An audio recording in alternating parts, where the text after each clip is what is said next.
Welcome to the NSJCA Stage 1 Junior Cricket Scoring Workshop, an introduction to scoring a Stage 1 junior cricket match under Cricket Australia's Junior Cricket Pathways.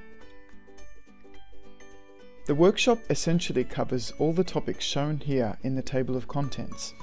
These topics are active hyperlinks in the PDF version, which means you can jump forward to any topic and always come back to this page by clicking either the home link in the top right or workshop title in the bottom left of every other slide. Introduction and background. Our primary focus is on Stage 1 scoring using the scorebook. Why scoring? Scorers are a vital component of any cricket match. Without scorers, there would be no record of what happened in a match, the result, i.e. who won, or team and player statistics. Players and parents want to know who won, and players want to know their individual stats, which are recorded throughout their cricketing careers. Coaches and managers need the details to input into My Cricket, which is Cricket Australia's database of all player stats. Scoring means you are truly in the game. Scorers are the only people that must watch every ball and record every action.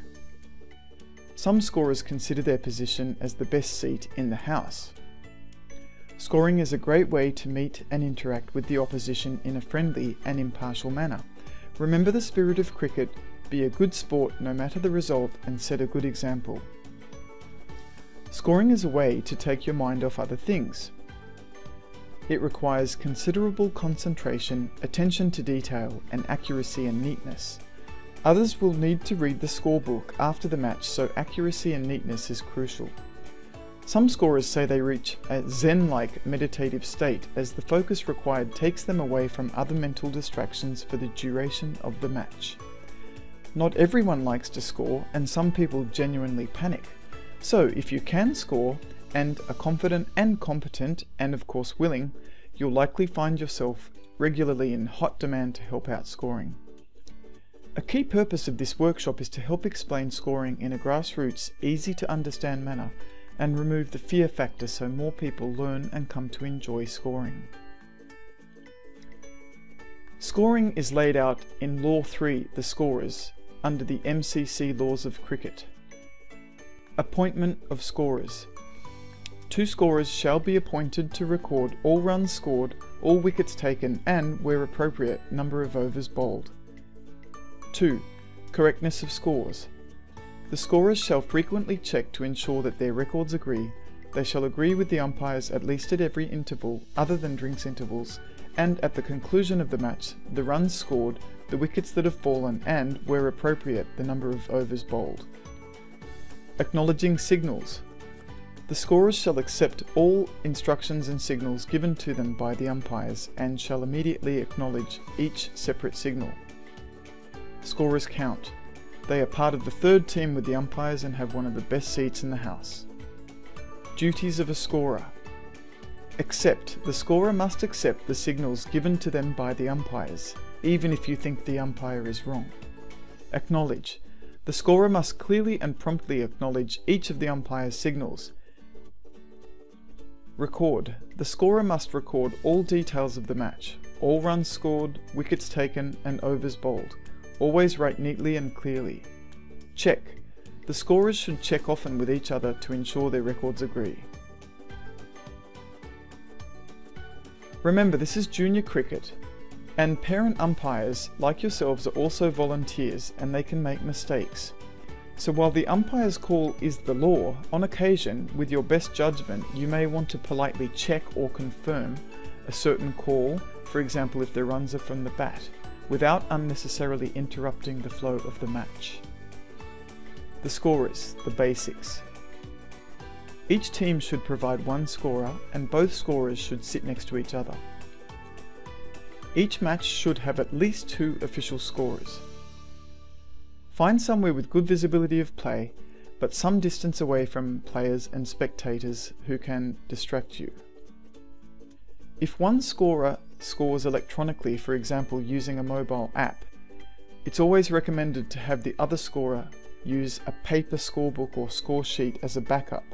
Electronics can fail and batteries can die. App scoring does not override paper scoring. Scorers are the keepers of the official result. The scoring record may be a paper scorebook or score sheet, or electronic, for example, a mobile app or a laptop PC. In cricket's earlier days, scores were tallied by making notches in sticks, hence scorers were known as notchers.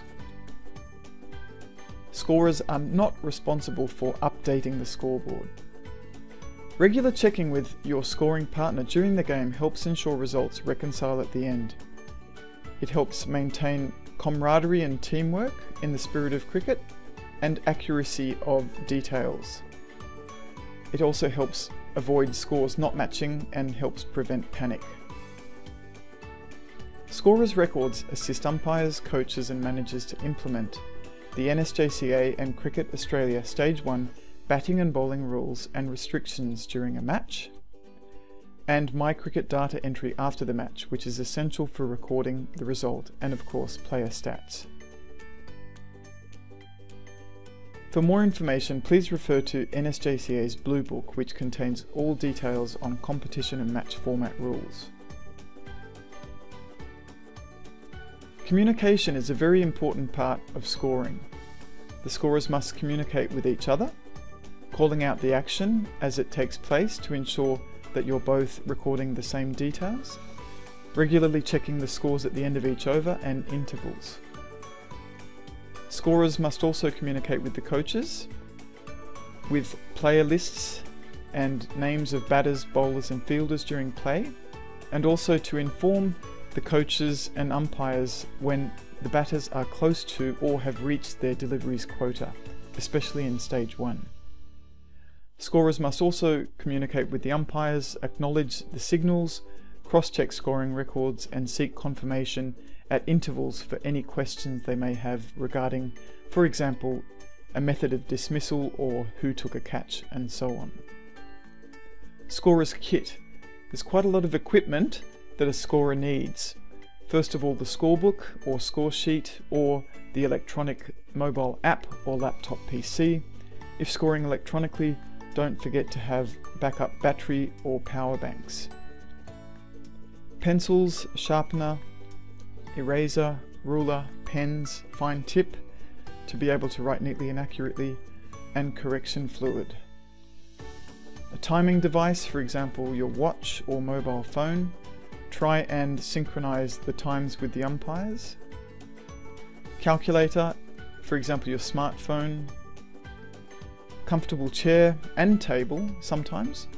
A gazebo or shade and shelter is also a plus, depending on the weather. If it's very hot, of course don't forget your sunscreen, and if the weather is more inclement, always have an umbrella or raincoat as a backup. The Blue Book, which is NSJCA's competition rules. It's always handy to have a copy of this just in case there are any disagreements. Cricket Australia also has a very good junior Stage 1 mobile app which contains a lot of information and resources. And of course the MCC laws of cricket. Stage 1 junior format overview. Ground setup and match rules. The Stage 1 format aims to make it more fun for junior players and uses a shortened pitch length to make it easier for them to play. This table provides a framework of all pertinent match rules.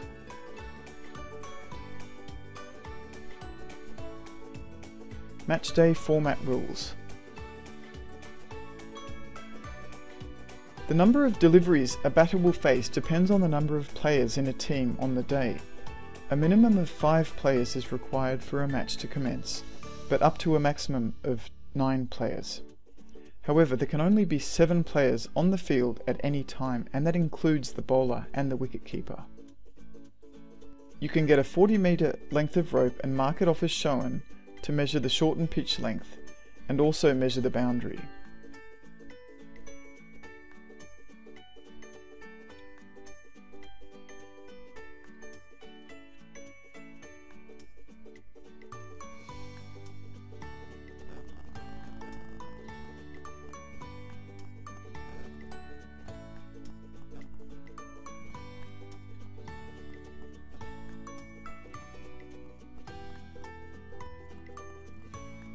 Don't forget after your match to rub out any crease lines that you've marked with chalk, as leaving them there can be confusing for any other teams that may play afterwards or on the same weekend. Key points for scorers regarding the Stage 1 format. Bowling is from one end of the pitch only, which means the game is faster and scorers need to follow the action more closely. There is less time between overs as only the batters swap ends, not the fielders. Umpires may also swap between the bowler's end wicket and square leg. Each batter faces a prescribed quota of deliveries. Scorers need to keep track of the number of batter deliveries received and try to inform the umpires and coaches when batters are a few balls before their quota is up, and also when they reach the limit. Depending on the number of players on the day, there may be deliveries remaining once all batters have already faced their full quota, so the last batting pair will face any remaining deliveries. Multiple wickets are allowed, i.e. unlimited dismissals. Scorers need to track who is out and check off wickets in the tally. Batters swap ends after a wicket falls, so scorers must follow who is on strike. Batters stay in for their quota of deliveries, so there is less walking on and walking off the field when wickets fall. There is no LBW, leg before wicket, as a dismissal in Stage 1. The bowling team gets 4 runs per wicket that they take added to their batting score at the end of their innings. This is a different scoring method to traditional out means out cricket. The calculation of the final score or the match result could hinge on the very last ball depending on the runs scored or if a wicket is taken. Getting into the details of scoring. Essential rules Stage 1. Some of these we've just gone over, but we'll go through them again. Bowling and fielding. Bowling is from one end only. Batters swap after a wicket or at the end of each over. There is a maximum of 6 deliveries per over. No balls and wides are not re-bowled in Stage 1 cricket. Fielders must be at least 15 metres from the batter, except for the wicketkeeper. There can only be a maximum of 7 fielders on the field at any time, including the wicketkeeper and bowler. All players must bowl 2 overs, including the wicketkeepers, before any can bowl a 3rd over, up to a maximum of 4 overs per bowler. And there are 2 wicketkeepers required to keep the wicket for 10 overs each. Batting. Unlimited dismissals. I.e., this is not out is out, like traditional cricket. The batter stays at the crease for their full prescribed quota of deliveries. The final batters face any remaining deliveries at the end of the innings. 4 penalty runs are added to the fielding team's total score for each wicket taken. The team batting first, i.e. the team bowling or fielding second, has their wicket runs added to their batting score at the end of the match. There is no LBW, leg before wicket dismissal, in Stage 1 junior cricket. However, in the spirit of cricket, batters should not be using their pads deliberately to protect the wicket without attempting to play a shot. This is Cricket Australia's Stage 1 junior cricket score sheet. The overall look and feel is similar to a traditional cricket score sheet, but contains other elements specific to the Stage 1 format, including, for example, the unlimited wickets tally box.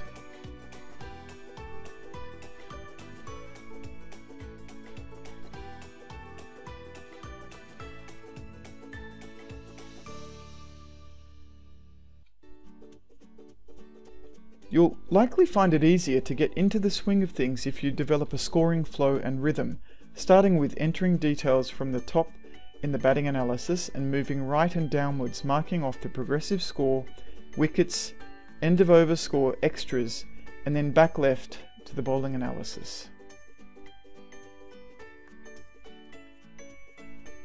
When there are only 5 players on the day, they will each face 24 deliveries. For each batter, use the top row to mark the ball-by-ball activity, whether it be dot, runs, extras, or wickets. Optional is to use the second row to record how they were out. Here's how the matrix works for 5 players. They all face 24 deliveries to sum up to the 120 balls for the innings. 6 players face 20 deliveries each. 7 players face 17 deliveries each, with one of the final batting pair facing the last ball. 8 players, 15 deliveries each. 9 players, 13 deliveries each. There will be 3 balls left over after every batter has faced their full quota. The final batting pair will face these 3 balls amongst themselves. Getting started on match day. Ask the coach, manager or your fellow scorer for a list of the player names. Enter the match details at the top of the score sheet. Enter batter names. Who is on strike? Normally the first on-strike batter is at the very top and the non-striker is the number 2 batter. Look for distinguishing features in order to be able to track who is on strike. Similarly with bowlers, who is the first bowler? Note their features, whether they are a fast or a spin bowler, right or left-handed, and so on. It's best to arrive early enough to get all of the above done well before the match starting time. Signal to the umpires when you are ready to begin scoring. They should also check with the scorers before starting play, but sometimes they forget. However, don't let the match start until you are ready. Scoring etiquette. Every ball requires an entry. If there is no activity, it's simply recorded as a dot. Maiden overs are important too. A maiden over is where there are no runs ceded by the bowler.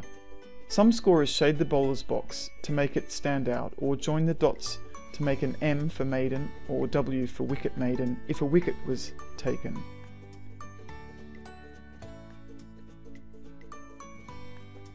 This shows shading of the box. This is where an M is used to join the dots. And in this maiden over, a wicket was taken, so it becomes a wicket maiden.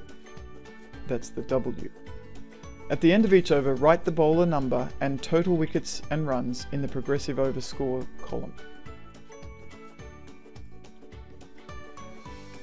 If there is a delay in play, for example because of bad weather, note the time and over, including which ball when play stopped. This information is needed to calculate shortened match scoring run rates, and so on. Don't let play continue until you are ready. Scoring symbols and umpire signals. On the left we have a table which shows the image of the umpire and the signal that they will make, next to a column showing scoring symbols which are noted in the scorebook. This is the signal for a wide. This is a no ball. Bye, leg bye, boundary 4, boundary 6, dead ball, short run, wicket, and cancel last signal. Some scorers may use different symbols from those shown here. The point is to be consistent, so note down the symbols that you will be using in your score sheet and use them throughout both innings so that the person who reads the scorebook later can follow. Scoring runs and wickets. A dot is used to record no activity. If runs are scored off the bat, just note down the number of runs that were either run. If it's a boundary 4, put a 4. If it's over the boundary, then put the number 6. Wicket, normally we use W for wicket when it's credited to the bowler. If it's a run out, you can use a capital R. However, runouts are not credited to the bowler. When batters have made runs before a run out, the completed runs go to the batter. No ball is simply a circle. Other symbols used are a circle with a dot or capital N. this equals 1 penalty extra. If the batter hits the ball off a no ball, they are credited with the runs that they score. Write the number of runs first and then the circle. For example,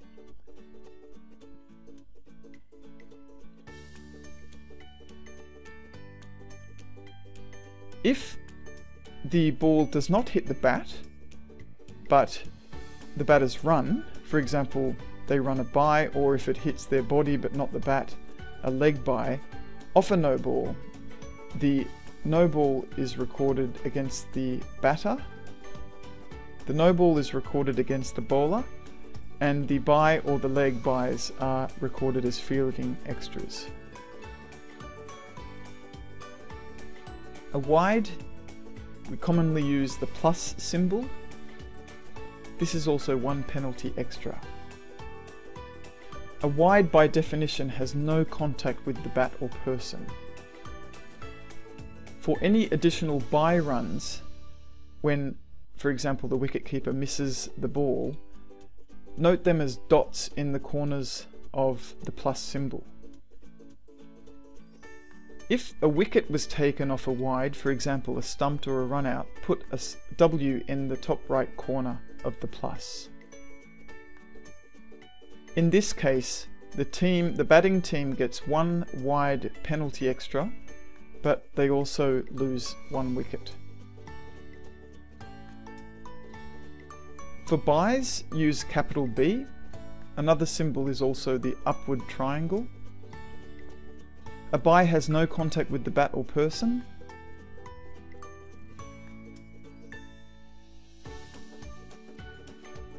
Some scorers like to use the upward triangle for byes, and for any additional bye runs they put dots in the triangles. But this can get tricky because there's not much room. A leg bye is the opposite of a bye. It's a downward pointing triangle. You can think of the triangle pointing down towards the leg. There is no contact with the bat, but a leg bye means that there was contact with the batter's pad or their body.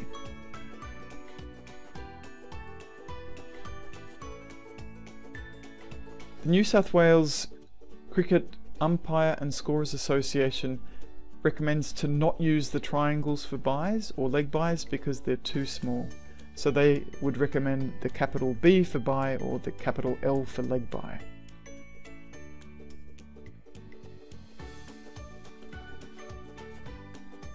Dismissals matrix. The top 5 here are the most common dismissals that we will get in Stage 1 cricket. Bowled. Is it possible from a wide? No. Possible from a no ball? No. Does the bowler get credit? Yes. Can runs occur? No. Caught. Possible from a wide? No. No ball? No. Does bowler get credit? Yes. Can runs occur? No. Even if the batter hits a very high ball and they complete 1 run and are on their 2nd run before the ball is caught, all runs are voided. Hit wicket. Yes, it is possible from a wide, so if the ball goes wide and the batter doesn't hit it, but they somehow step back onto their stumps or hit the stumps with the bat, then yes, they can get out of a wide. Off a no ball? No. Does the bowler get credit? Yes. Can runs occur? Only the wide penalty 1 run. Run out. Is it possible from a wide? Yes. Possible from a no ball? Yes. Does bowler get credit? No. Can runs occur? Yes, in some instances. If a batter is run out, the striker team, depends if it's hit off the bat or not, is credited with any completed runs that the batter's made prior to the run out. Any runs off the bat are credited to the batter, or byes and leg byes only as extras to the team's score. Except for the last run when the run out occurred. Even if the batters crossed, if they were run out, it means that they did not make their ground on that particular run, so they are not awarded that final run. Stumped. Is it possible from a wide? Yes. Possible from a no ball? No. Does bowler get credit? Yes. Can runs occur? Yes.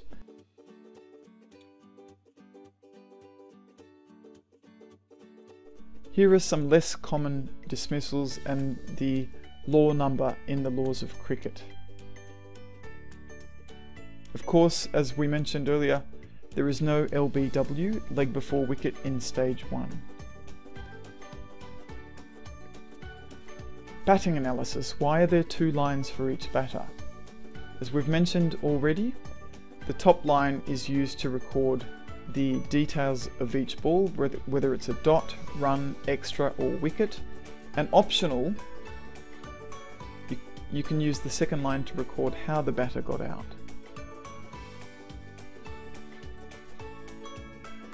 For a wicket, we normally put a W in the top row. If run out, which is not credited to the bowler, you can put any completed runs in the first row and R in the second row. If run out off a no ball, you put the appropriate no ball signal in the top row and R in the second row. If run out off a wide, put the plus symbol in the first line and R in the second line. If stumped off a wide, put plus in the first line and W in the second line, or plus with a W in the top right corner in the first line and ST for stumped in the second line.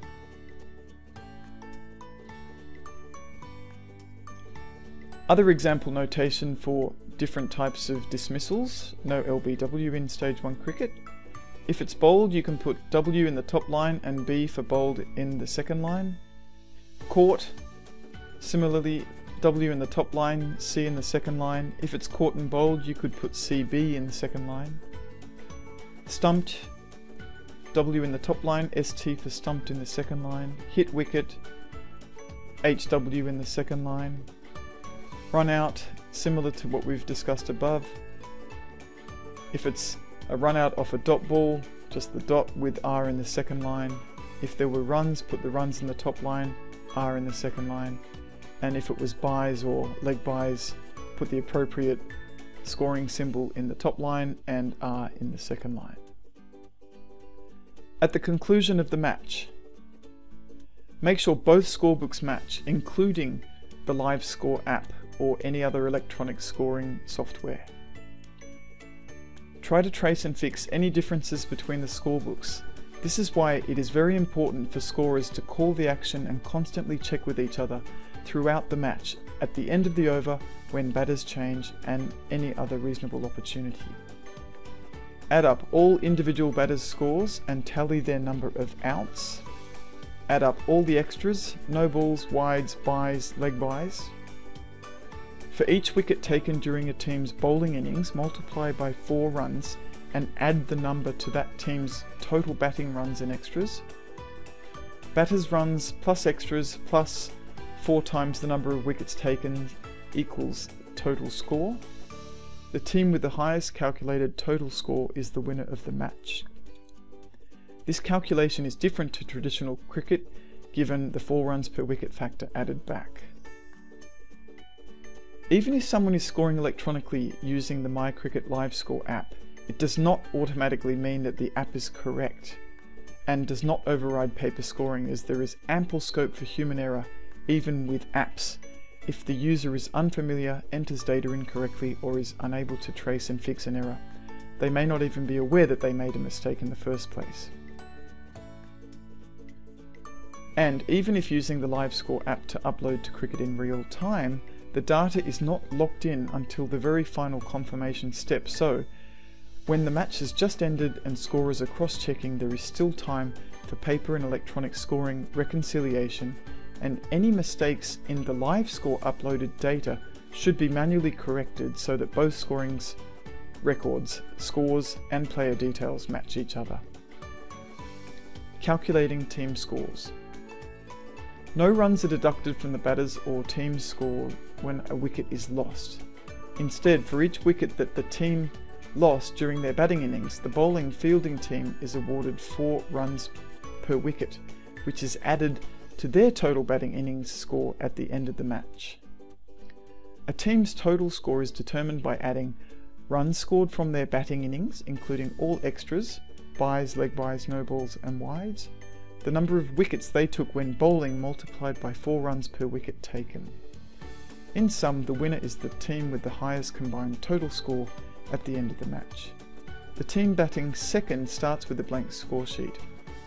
The number of penalty runs they scored, as calculated by the number of wickets they took, is only added to their batting score at the end of the match. Similarly, the team who bowls second also has their penalty runs from wickets taken added to their earlier batting innings score at the end of the match. For example, Team Callis scores 110 runs while batting, but loses 10 wickets in the process. When they bowl, they take 15 wickets. Their team total at the completion of the match is 170 runs, being 110 from their batting innings plus 60 wicket runs, which is the product of 15 wickets multiplied by 4 runs per wicket for the wickets taken during their bowling innings. Team Smith bats second and scores 125 runs, but loses 15 wickets as per the above, and took 10 wickets earlier when bowling.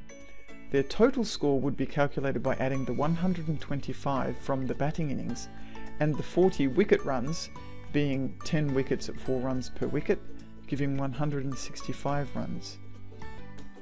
In this example, even though the Smith team scored more runs in their batting innings, they took fewer wickets, and the Callis team thus wins the match as their total combined score is 170 versus Smith's score of 165. Worked example. We have 2 innings of 3 overs each to work through ball by ball.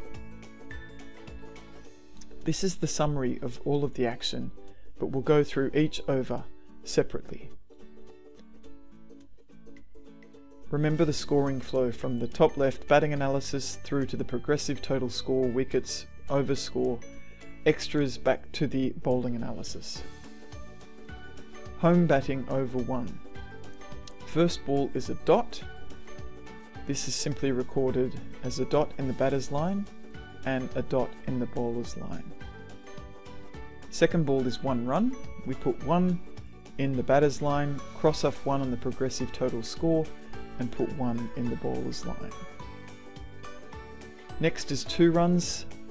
They've just changed strike, remember, because after 1 run the batters have swapped strike, so now this will be home 2 batting.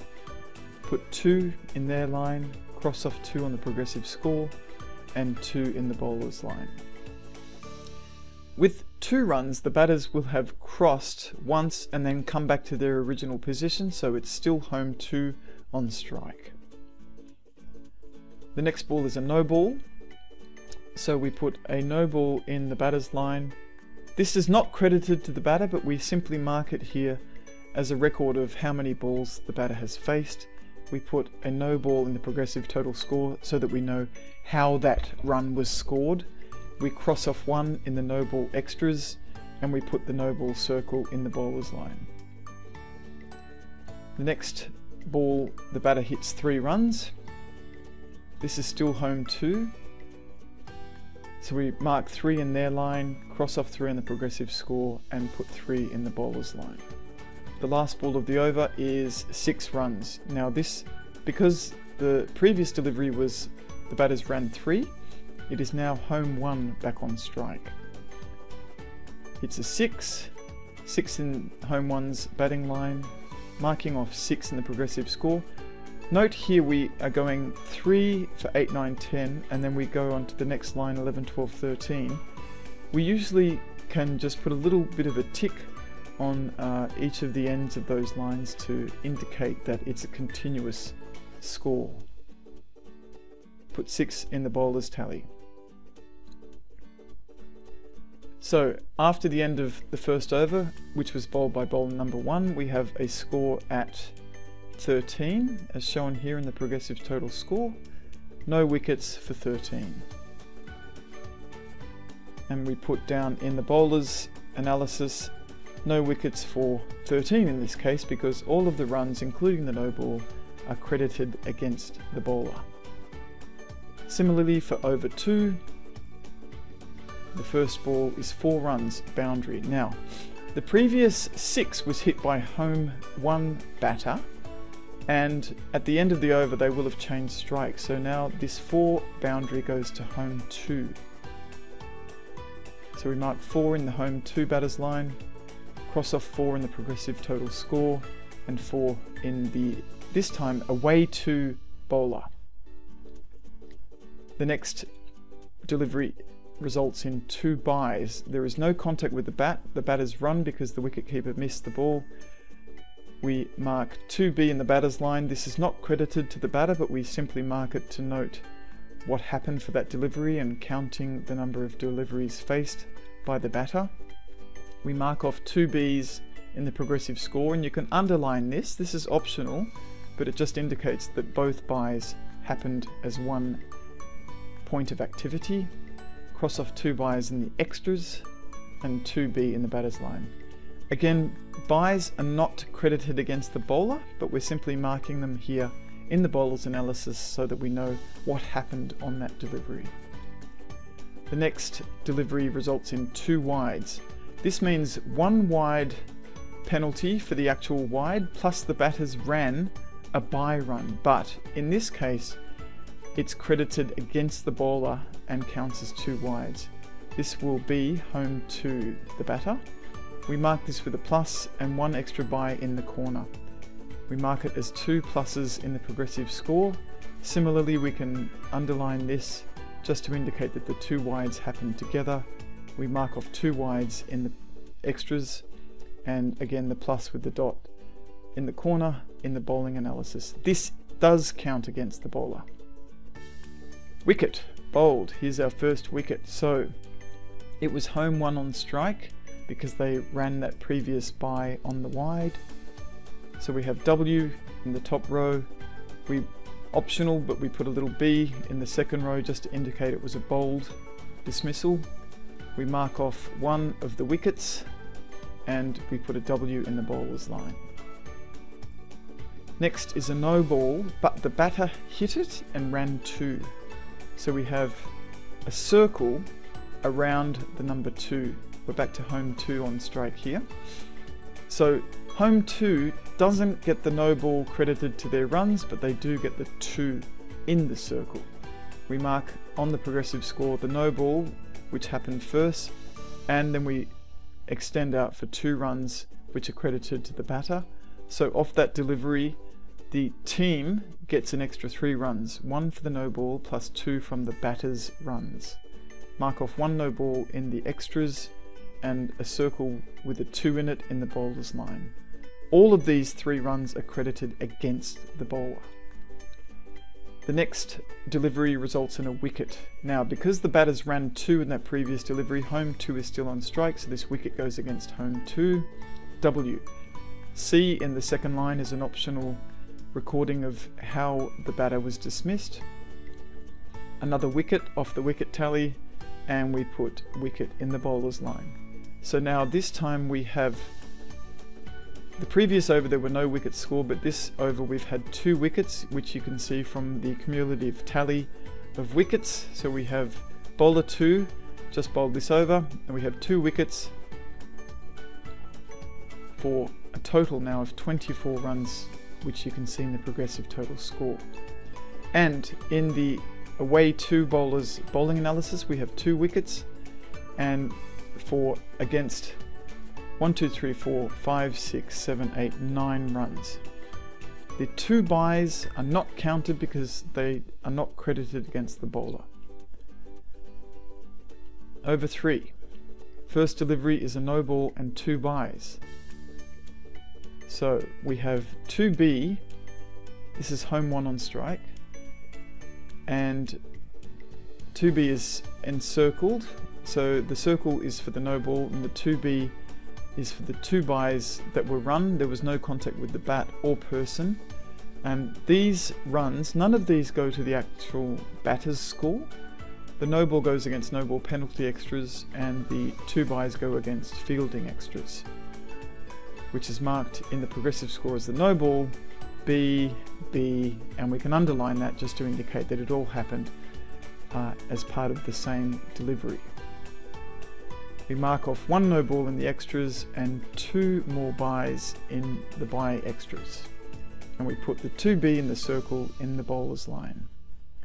This Only the no ball is credited against the bowler here. The 2 byes are not credited against the bowler. This is part of the no ball rule change, which was introduced with the October 2017 MCC Laws of Cricket update.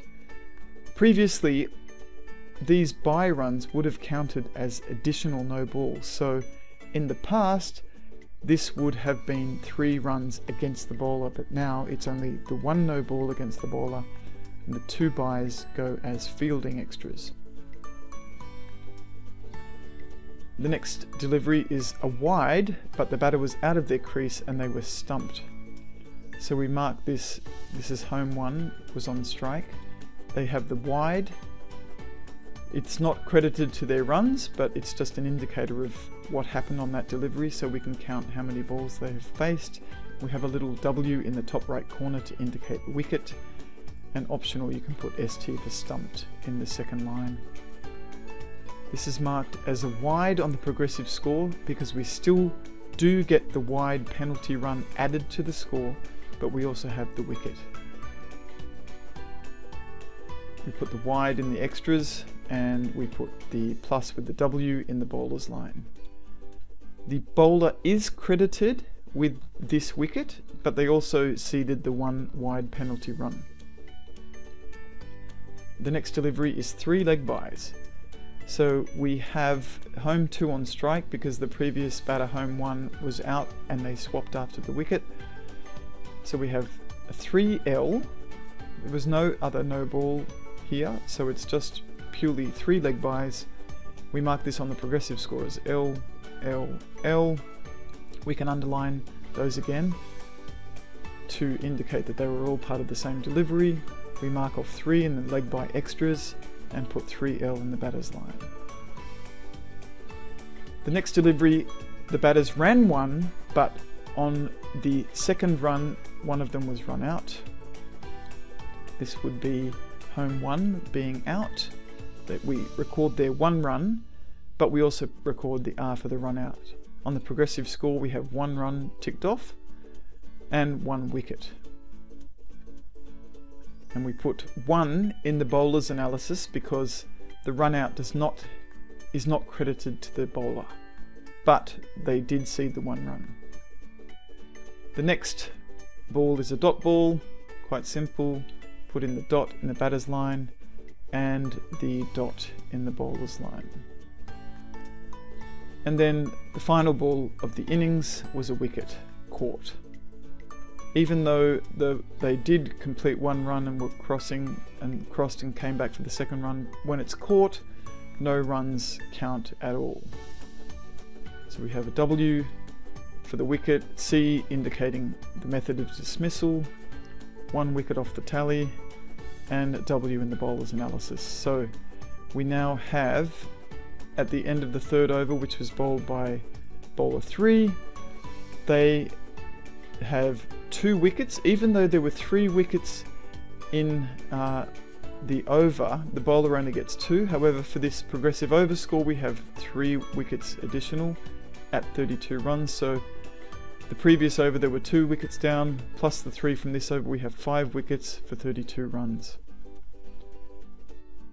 As we just mentioned, the bowler only gets 2 of those wickets because the run out doesn't count towards the bowler, and they only ceded 3 runs this over. Even though there were many runs, 2 of them were byes and 3 of them were leg byes. So we have, against the bowler, we have the 1 for the no ball, 1 for the wide, and 1 for the single run.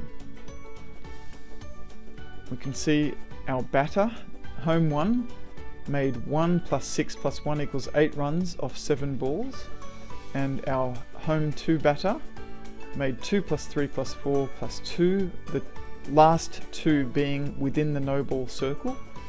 The no ball does not count to their runs, but the 2 does because it was hit off the bat. 11 runs off 11 deliveries. The leg byes and byes do not count towards the batter's score. Home 1 batter was out 3 times on ball number 4, ball number 6 and ball number 7, and home 2 was out 2 times on ball number 8 and ball number 11. Our total batting score is the 8 plus 11 is 19 runs. We have 4 byes, 3 leg byes, 3 wides, and 3 no balls. Fast forward, this is how it would look on the full score sheet.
Now, because the home team batted first and they have not bowled yet, we don't know how many wickets they have taken because they haven't taken any yet.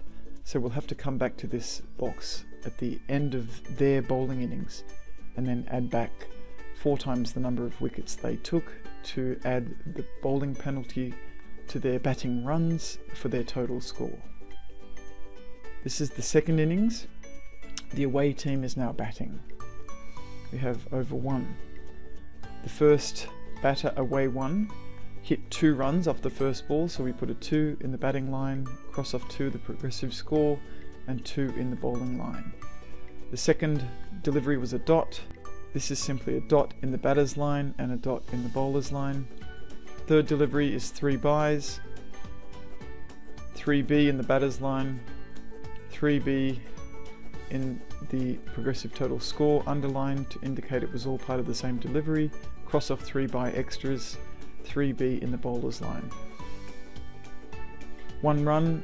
Now they've changed strike, so this is away 2 batting now.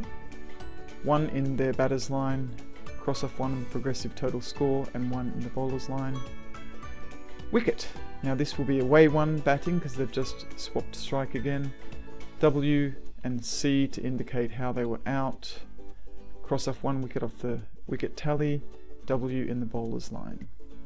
Last ball of the over is a no ball. This will be away 2 on strike because they've swapped strike after the wicket. A circle to indicate no ball in the batter's line. This does not count to their runs, but it's just a measure of, it's just a record of what happened on the delivery. No ball in the progressive score. No ball extra crossed off. A circle in the bowler's line. Bowler 1 finished the first over. Score is 7 for 1 wicket, so 1 for 7. 1 wicket for the bowler and only 4 runs ceded by the bowler because the 3 byes do not count against the batsman. It's only the 2 plus the 1 plus the no ball. Over 2. The first delivery is a wide and the batters ran 3 byes, which equals 4 wides. Now this is a plus with 3 dots in the corners.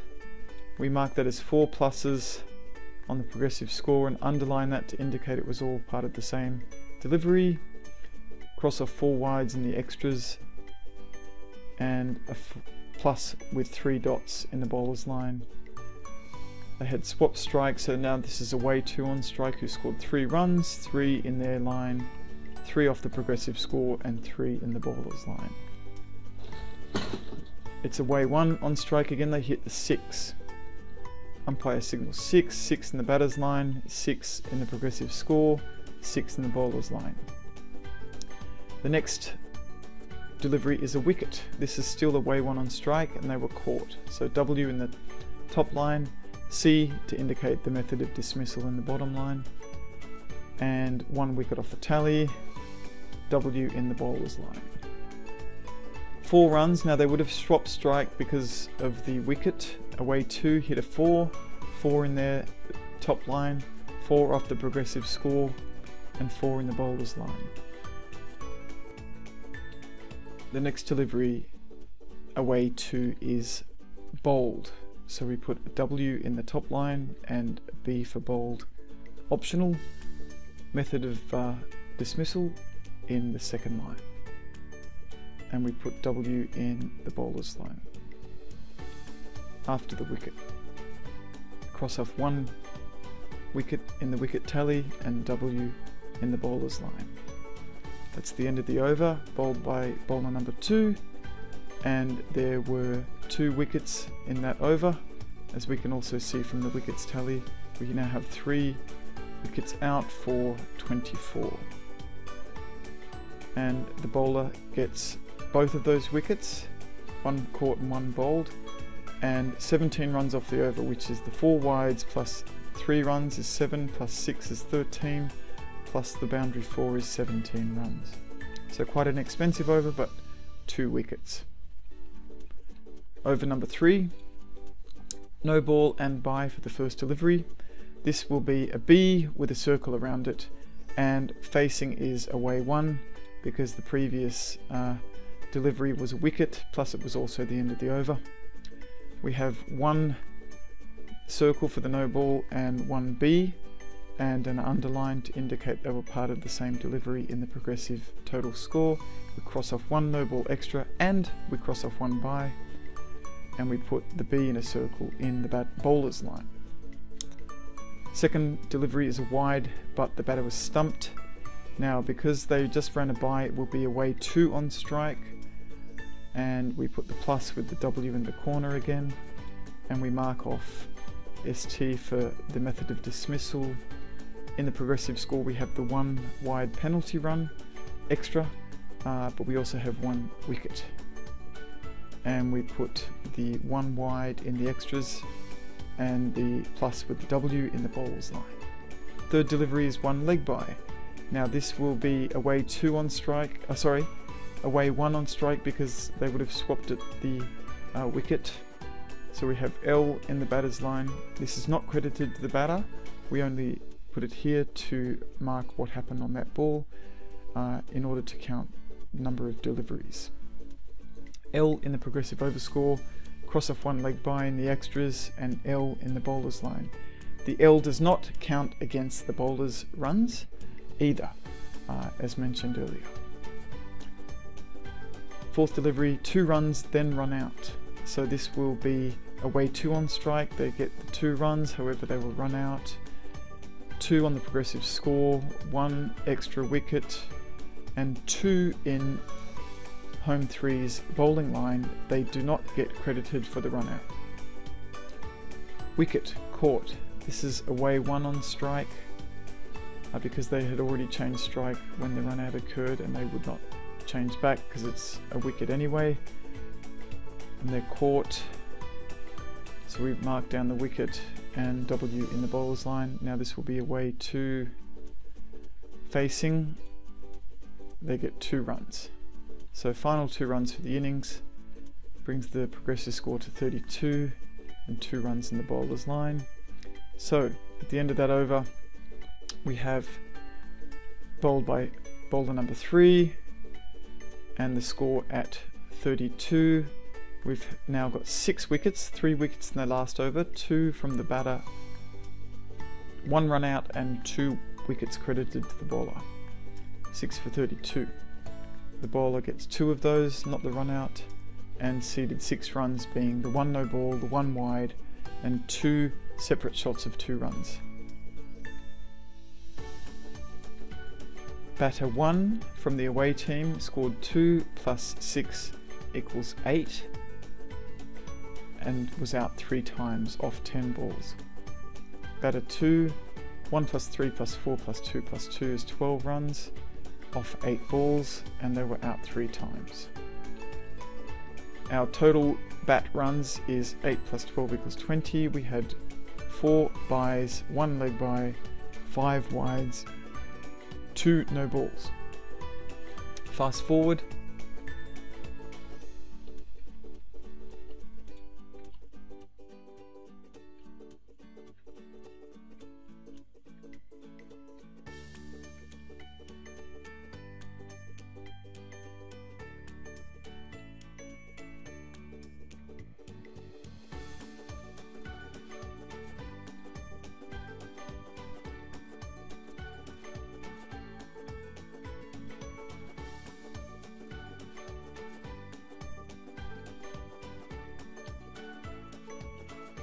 Now this time for the away team, they've already bowled in the first innings, so we know that they took 5 wickets. So we have 5 times 4 is 20 runs for their 5 wickets taken at 4 runs a wicket. So their total of 20 batting runs plus extras is 12 equals 32, which we could also see from the progressive run score above.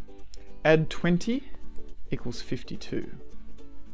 Now we go back to our home team who bowled second. We know that they took 6 wickets. 6 fours are 24. So their original batting score of 19 plus the extras, they were also on 32, but now they add 24, which brings their total score to 56, which is greater than 52, so the home team is the winner. Here's an example of some cumulative bowling analysis. In the previous worked example, we only showed 1 over for each of 3 bowlers, so none of those bowlers bowled more than 1 over. So it was rather simplistic, but when we have bowlers bowling more than 1 over, their cumulative runs are recorded for each successive over and their cumulative wickets. So it's not just the score for the over itself, but it also relates to what happened before that.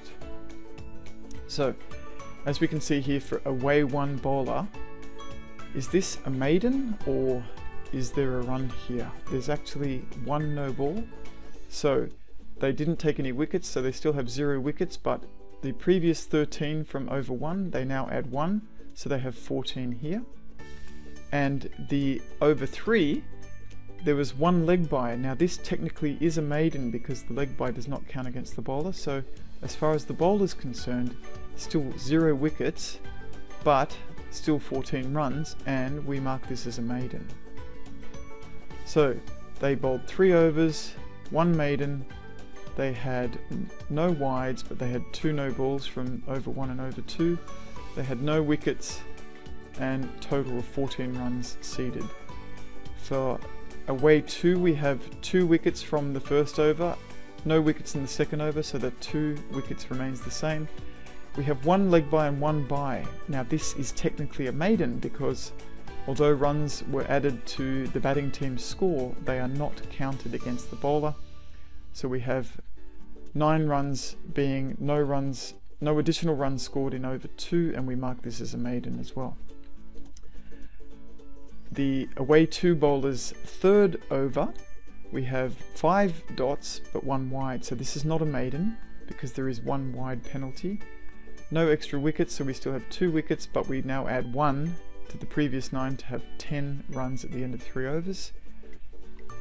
We have 3 overs bowled, 1 maiden, 3 wides, beg pardon. 2 wides in the first over and 1 wide in the second over. In the third over is 3 wides, 1 no ball, total of 2 wickets and 10 runs seeded. Away 3, we have 1 wicket in the over 2, so that brings it to 3 wickets, and there were no runs against the bowler in this over. So the 2 byes are not counted against the bowler, so this is technically a wicket maiden. So there are no additional runs, and we mark that with a W. The 3rd over for the away 3 bowler is all dots, which is purely a maiden, and I've just illustrated this with the shading of the over bar. So we have 3 overs bowled, 2 of them were maidens. There was 1 wide in over 1, there was 1 no ball in over 1, and 3 wickets for a total of 3 runs, so that's very economical. For bowler home 1, we have no wickets in the 2nd over, so we still have 1 wicket down, but all dots, so it was a maiden over. No runs, no additional runs, so it's still 1 for 4. We can, this case, we didn't mark it with an M and we didn't shade it. You don't have to. You can just leave it as it is. 2 overs bowled, 1 maiden, no wides, 1 no ball from the 1st over, 1 wicket and 4 runs. However, when you are looking at maidens, you can see that if there is an M or a W for maiden or wicket maiden, or if it's shaded, it does stand out, so it's easier to count the maidens later. For home 2 bowler, we have an additional wicket in over 2, and we have an additional 1, 2, 3 runs, being 2 singles plus a no ball. The 3 byes do not count against the bowler, so we will have 3 wickets for 20. Now the next over is all dots, so it's a maiden, so we just shade that. You could write 320 again if you want, but the point of shading the bar like this is that you just go on what the previous over cumulative score was. However, if there is a wicket in the over, it does change the wickets per run, so I would perhaps say 4 for 20 rather than shading it if it was a wicket maiden, which we do have in the last over for home 2 bowler. We have an additional wicket, no other runs, no penalties, so it's a wicket maiden, 4 for 20, and we can mark that with a W. Bowled 4 overs, we had 2 maidens and 4 wides, 1 no ball and 4 wickets. So that was very good bowling effort. And in home 3, we just have the first over that was the same as our worked example. No maidens out of the 1 over. There was 1 wide with a wicket and 1 no ball, 2 wickets.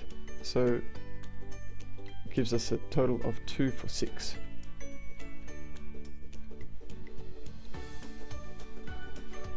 Cricket Australia has a lot of resources for Stage 1. I'll just indicate what they are, and you can click the links in the PDF file and go to Cricket Australia and watch the video, for example, of using the Junior Cricket Scorebook. They have a paper scoring version and also a match vision example where you're looking at a real game being played and how the scorer puts in the details based on what they're watching in the actual game. Cricket Australia has several apps. For Stage 1, probably the most useful will be the Cricket Australia Junior Formats app showing on the bottom, which has lots of information about the different formats, lots of coaching ideas, and also the PDF scorebook. And above that is the My Cricket Live Score. This is Cricket Australia's official electronic scoring app, and if the match details are already preloaded into the My Cricket database, then it's possible to do live scoring, yes, even for Stage 1.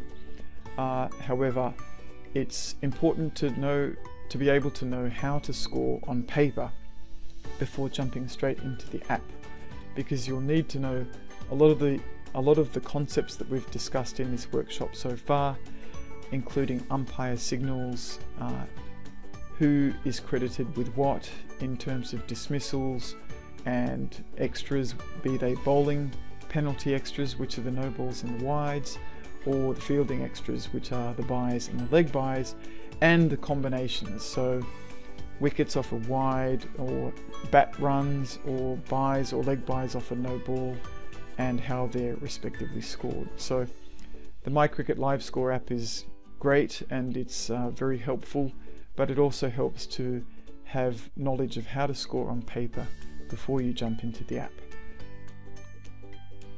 The Junior Formats app, this is just an expanded screenshot of what's inside. It caters for stages 1, 2 and 3. We've only discussed stage 1 in this workshop. Stages 2 and 3 are much more similar to traditional out-is-out cricket. And the scorebooks are very similar to traditional scorebooks too. The MyCricket Live Score app, here are some screenshots from the App Store of what you are likely to see when you're using the app and how the scoring interface looks.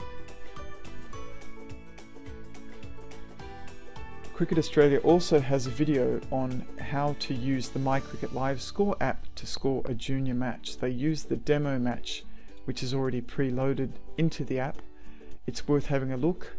The signals that are showing on the screen of what to press in the app are quite fast, so I'd be prepared to pause the video when you're going through it so that you can actually see what is being pressed and what you have to press next.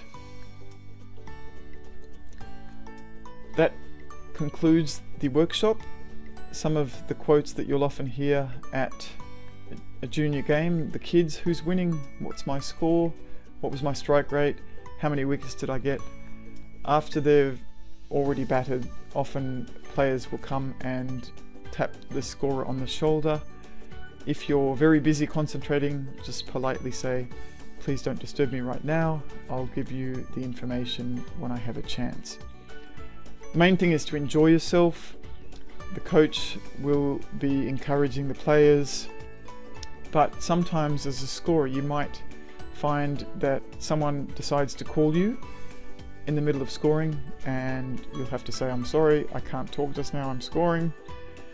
And often you'll find out that scorers are kind of neglected when other people have gone to do a coffee run or have had the sausage sizzle going. They've inadvertently forgotten about the scorers. So make sure that you are letting them know that you're also wanting a coffee or a sausage, and hopefully someone will keep you in the loop or bring something over for you as well. The ins and outs of cricket, this is just a kind of poem to look at the peculiarities of the game and how to explain it to someone that knows nothing about cricket. The Scorer's Lament, this is also a poem written by a scorer for scorers.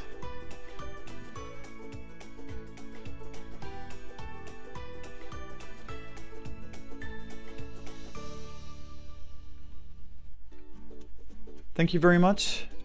For further information, please see the Cricket Australia website, North Shore Junior Cricket Association, NSJCA, and of course the MCC laws, which are online. There's also an app which you can download, which has all the laws and also quizzes and questions, and you can search up anything very quickly should you need to refer to something in the law book when there's a disagreement. Please look on the website for the PDF, which, as explained earlier, contains all of the active hyperlinks so that you can navigate the document easily.